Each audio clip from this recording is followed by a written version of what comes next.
Friends, welcome to educational insight. दोस्तों, शिक्षक केवल शिक्षण के निमित्त है। हम दोस्तों बात कर रहे हैं ख़ास तौर पे कक्षा 1 से 8 तक, चाहे वो परिषदीय विद्यालय हों। जी हाँ दोस्तों, बेसिक शिक्षा परिषद के नियंत्रणाधीन कक्षा 1 से 8 के जो परिषदीय शिक्षक हैं या सरकार द्वारा मान्यता प्राप्त अशासकीय जो विद्यालय हैं, लेकिन वहाँ पे वित्त पोषण सरकार के द्वारा दोस्तों होता है। वहाँ पे किसी भी शिक्षक की जो नियुक्ति होती है वो वहाँ पे विद्यालयों में छात्रों की संख्या के अनुरूप ही होती है। टीचर और प्यूपल टीचर रेशियो देखा जाता है। प्राइमरी स्कूल में 30 बच्चों पे एक शिक्षक होते हैं। अपर प्राइमरी स्कूल में 35 बच्चों पे एक शिक्षक की नियुक्ति ये मानक है। ये मानक right to free and compulsory education act 2009 में ये प्रावधान दिए गए हैं कि 30 जो छात्र हैं प्राथमिक विद्यालय में, उन छात्रों को शिक्षा देने के निमित्त एक शिक्षक होगा। ऐसे ही अगर किसी विद्यालय में 150 छात्र हैं तो वहाँ 5 शिक्षकों की नियुक्ति होगी। उसके अलावा एक हेडमास्टर भी वहाँ होना चाहिए। ये RTE right to education act में दोस्तों प्रावधान है।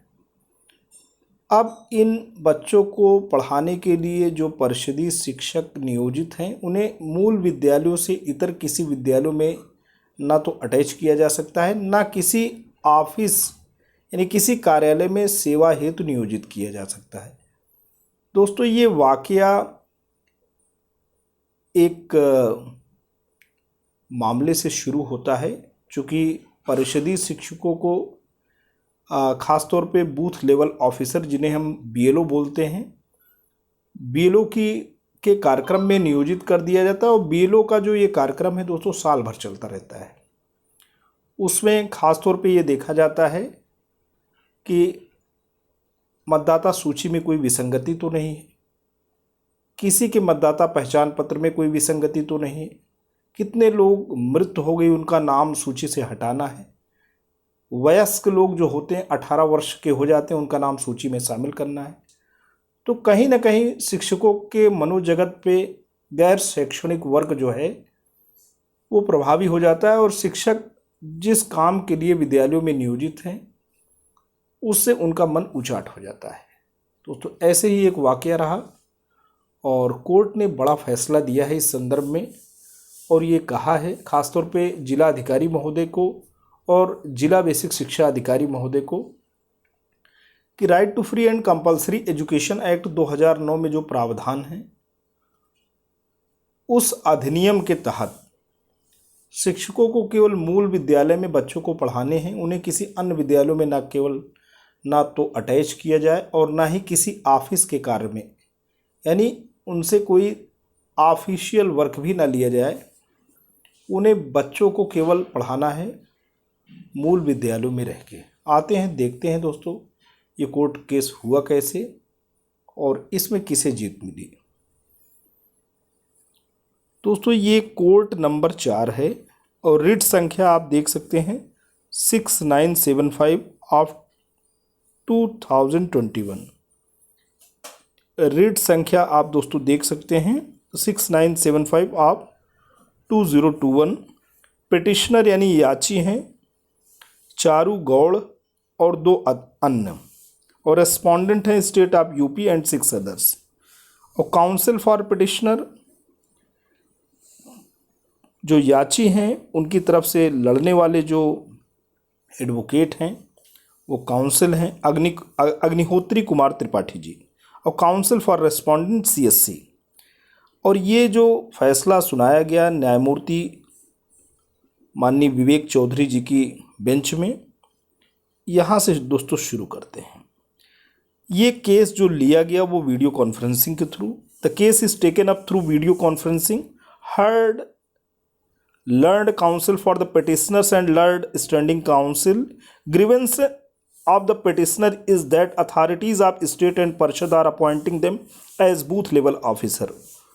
उनका जो कष्ट है, उनका जो दुख है, किसका, जो याची हैं उनका ये है कि जो अथॉरिटीज़ हैं, राज्य की जो अथॉरिटीज़ हैं, ख़ास तौर पे स्टेट एंड परिषद में जो अथॉरिटीज़ हैं, जैसे जिला बेसिक शिक्षा अधिकारी, और स्टेट लेवल पे जो भी इम्प्लीमेंटिंग अथॉरिटीज़ हैं जैसे ऑफिसर्स, वो उन्हें बूथ लेवल ऑफिसर बना रहे हैं, यानी बीएलओ बना रहे हैं. And various works which are not required to be performed by teachers have been interested to them.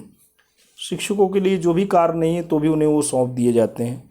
Learned counsel for the petitioners, a primary teacher Shiksha Mitra, places reliance upon section 27 of the right of children to free and compulsory education act 2009 as well as rules framed thereunder, section 27 of the act of 2009 as well as rule 21 third of the rules of 2011 read as under. दोस्तों यहाँ बात ये हो रही है कि एक शिक्षा मित्र को नियोजित कर दिया जाता है, बीएलओ बना दिया जाता है. अब वो अपना बचाव कैसे करती हैं कि निःशुल्क अनिवार्य एवं निःशुल्क शिक्षा अधिनियम 2009, जिसको उत्तर प्रदेश सरकार ने 2011 में किस रूप में उसकी व्याख्या की. सेक्शन 27 ये कहता है कि prohibition of deployment of teachers for non educational purpose, no teacher shall be deployed for any non educational purpose other than the decennial population census, disaster relief duties or duties relating to elections to the local authority of the state legislatures or parliament as the case may be. कोई भी शिक्षक को गैर शैक्षणिक कार्य में के उद्देश्य से नियोजित नहीं किया जा सकता सिवाय दशकीय जनगणना के, आपदा से जुड़ी सेवाओं के लिए, या जिस प्रकार का लोकल अथॉरिटी का इलेक्शन होता है, चाहे वो ग्राम पंचायत का चुनाव हो, चाहे वो स्टेट लेजिस्लेचर्स यानी एमएलए एमएलसी का हो, या पार्लियामेंट यानी एमपी का हो, मेंबर ऑफ पार्लियामेंट. इसके रूल 21 थर्ड को आप पढ़ें.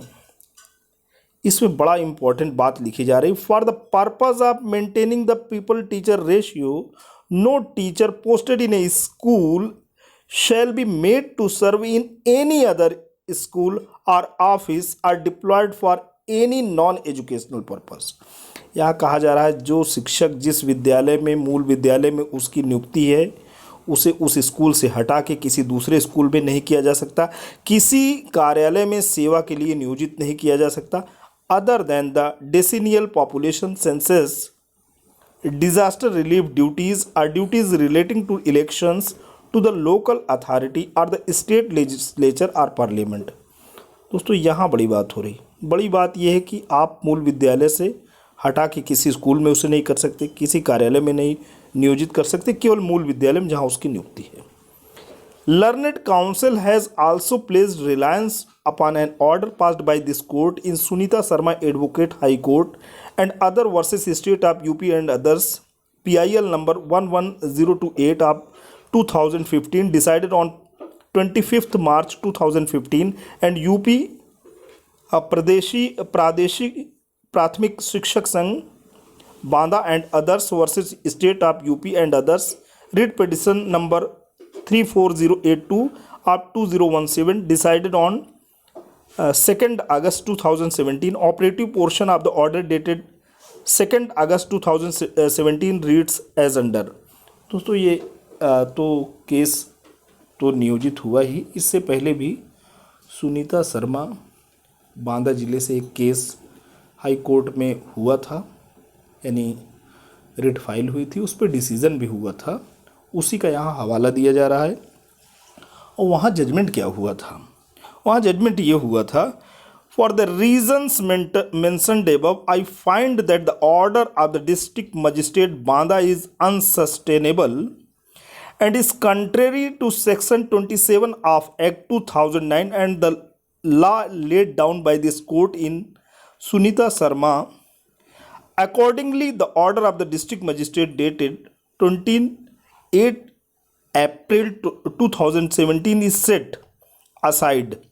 A direction is issued to the respondents that in future the services of teachers should be deployed strictly in terms of section 27 of the Act 2009 and they should not be deployed for any other non-educational purpose which are not mentioned in section 27 of the Act. Thus the writ petition is allowed. यहाँ पे बात यही हो रही है कि शिक्षक को केवल शिक्षण कार्य में नियोजित किया जाए, किसी गैर शैक्षणिक कार्य में ना लगाया जाए। यहाँ पे इस तरीके का ऑर्डर हो चुका है। अब यहाँ कोर्ट कह रही है इन व्यू ऑफ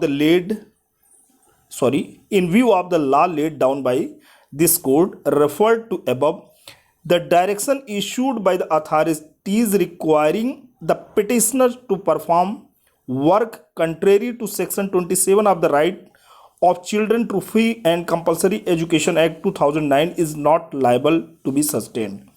अब यहाँ पे एक बात हो रही है, कोई भी अथॉरिटी सेक्शन 27 में जो बातें लिखी गई हैं उसके इतर बाध्यकारी नहीं होगा कि अनिवार्य एवं निःशुल्क शिक्षा के अधिनियम की जो बातें हैं उसको वायलेट बिल्कुल अथॉरिटीज़ नहीं कर पाएंगी। In such circumstances, petitioners are permitted to approach respondent number 1 and 2 in respect of their grievance notice above along with computer generated certified copy of this order within a period of 2 weeks from today. The authorities concerned shall issue necessary instructions to the concerned district magistrate and district basic education officer different districts to the effect that provisions contained under section 27 of the Act 2009 shall be scrupulously complied with.